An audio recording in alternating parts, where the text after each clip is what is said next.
సరే కొన్ని అనివార్య కారణాల వల్ల ప్రభుత్వం కాంగ్రెస్ పార్టీ ప్రభుత్వం రావడం జరిగింది.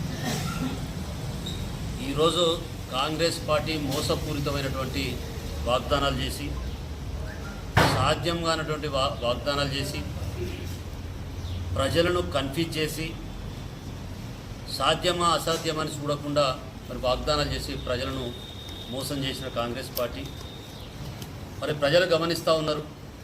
ఈరోజు కింది స్థాయి ప్రజలు కూడా గమనిస్తూ ఉన్నారు.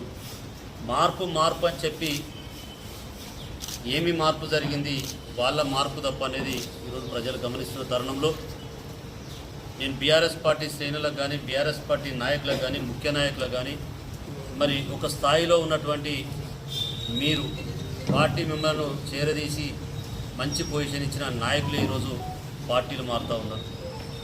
మరి మారే వారికి నేను ఈ సందర్భంగా ఈ పత్రికా విలేకరుల ద్వారా నేను సూటిగా ప్రశ్నిస్తూ ఉన్నాను. ఇందులో జరగనిది ఏంది, అక్కడ జరిగేది ఏంది, మీ స్థానాన్ని ఒకసారి గుర్తించుకోవాలి.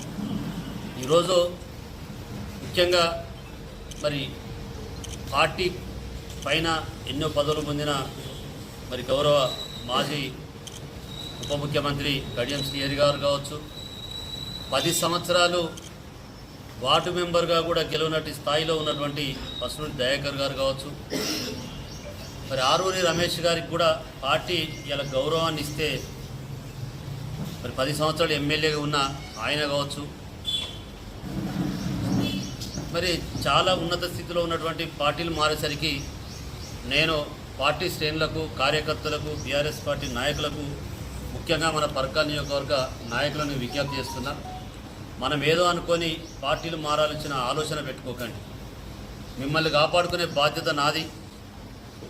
ఏ స్థాయిలో ఎవరున్నా ఈ 10 సంవత్సరాలు ఏ విధంగా అయితే మీతోటి ఉన్నానో మీ మన్ననలు పొంది మీ ఆలోచనలతోటి ముందుకు ఏ విధంగా అయితే పోయినామో అదేవిధంగా ముందుకు పోతామని చెప్పి తెలియజేస్తూ చాలామంది ఇంకా నీచమైనటువంటి మాటలు మాట్లాడుతారు.